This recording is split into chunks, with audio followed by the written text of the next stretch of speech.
आइए बच्चों, हम लोग देखते हैं आज का अपना ये प्रश्न, जिसमें कह रहा है कि कांच के एक द्विउत्तल लेंस के प्रत्येक पृष्ठ की वक्रता त्रिज्या 32 सेंटीमीटर है। जब लेंस को किसी पारदर्शी द्रव में डुबा दिया जाता है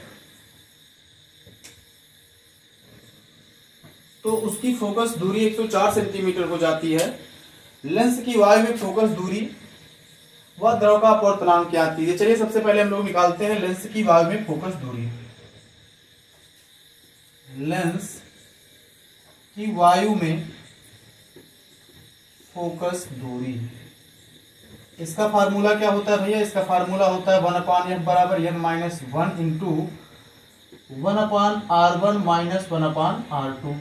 अब आपको दिया है r1 और r2 दोनों बराबर है, तो 1/f बराबर क्या हो जाएगा? n बराबर कितना दे रखा है आपको, तो यहां पर आप लिख लेंगे n बराबर होता है 1.5 वायु का, तो 1.5 माइनस 1/32। और जब भी लेते हैं तो दूसरे पृष्ठ की जो वक्रता त्रिज्या होती है वो ऋणात्मक हो जाती है, इसलिए हम लोग इसको ऋणात्मक ले लेते हैं। 1/f बराबर घटेगा 0.5 गुणे ये कितना आ जाएगा? माइनस माइनस प्लस हो जाएगा, 1/32 धन 1/32 हो जाएगा।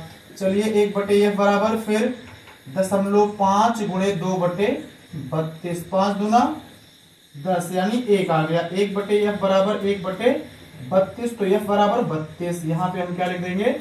f बराबर 32। तो लेंस की वायु में जो फोकस दूरी हमको प्राप्त हुई वो क्या हो गई हमारे पास? 1/32 के स्थान पर हमने लिख लिया पलट करके f बराबर 32। लेंस की हमको जो फोकस दूरी प्राप्त हुई क्या प्राप्त हुई? f बराबर 32 प्राप्त हुई। अब हम लोगों को निकालना है जब लेंस को द्रव में डुबोया गया तो द्रव का अपवर्तनांक कितना था। तो चलिए इसके लिए हम लोग फार्मूला लगा लेते हैं। यही फार्मूला अपवर्तनांक के लिए लगभग यहां पर क्या यूज करेंगे? 1/FL कर लो इसे, ये क्या हो जाएगा? LNG minus 1 1/R1 minus 1/R2। LNG बराबर क्या होता है भाई? तो ये हो जाएगा 1/FL बराबर ANW ANG बटे ANL माइनस 1, और ये आपका 1/32 माइनस माइनस कितना 1/FL बराबर आपको दे रखा है कि द्रव में उसकी जो फोकस दूरी है वो 104 सेंटीमीटर हो जाती है। चलिए रख लेते हैं 104 सेंटीमीटर। ANG की वैल्यू आपको पता है 1.5, ANL हमको निकालना है माइनस 1, और ये क्या हो जाएगा? 2/32। किसकी तरह? यहां की तरह। 2 × 2 और 16 दूना 32। हमारे पास क्या आ गया? ये 1/104 बराबर 1.5/ANL माइनस 1/16। तिरछा गुणा करेंगे भैया क्या हो जाएगा? इसको यहां ले आएंगे, यहां भाग में ऊपर आएगा तो गुणा में हो जाएगा। 1/104 गुणे 16 बराबर 1.5/ANL माइनस 1। अब 8 दूनी 16, 13 8 104। हमारे पास क्या मिला हमको? 2/13 बराबर 1.5/ANL माइनस 1। चलिए इसका पक्षांतर करते हैं। एक का पक्षांतर करने पर पक्षांतर करोगे क्या हो जाएगा? 2/13 प्लस 1 बराबर 1.5/ANL।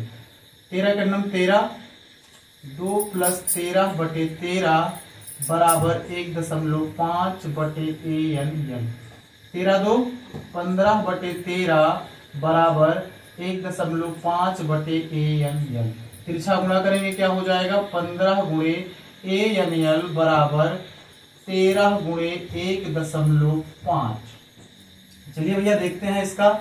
ANL बराबर 13 गुणे 1.5/15, तो ये कितना होगा भैया? 15 धम्मा 150, तो यहाँ पे आ जाएगा 10, और 10 से भाग करोगे तो आपको मिलेगा ANL बराबर 13। ये कैसे हुआ? तो एक यहाँ देख लेंगे आप, 1.5 में जब आप 10 से गुणा करते हैं तो 15 मिलता है, तो इसलिए 1.5 का पहाड़ा पड़ा गया, क्या हो गया? ये 15। इस प्रकार से हमने दोनों आंसर ज्ञात कर लिए, फोकस दूरी भी और द्रव का अपवर्तनांक भी। आशा करते हैं सवाल आपको समझ में आया होगा। चलिए मिलते हैं अगले सवाल में।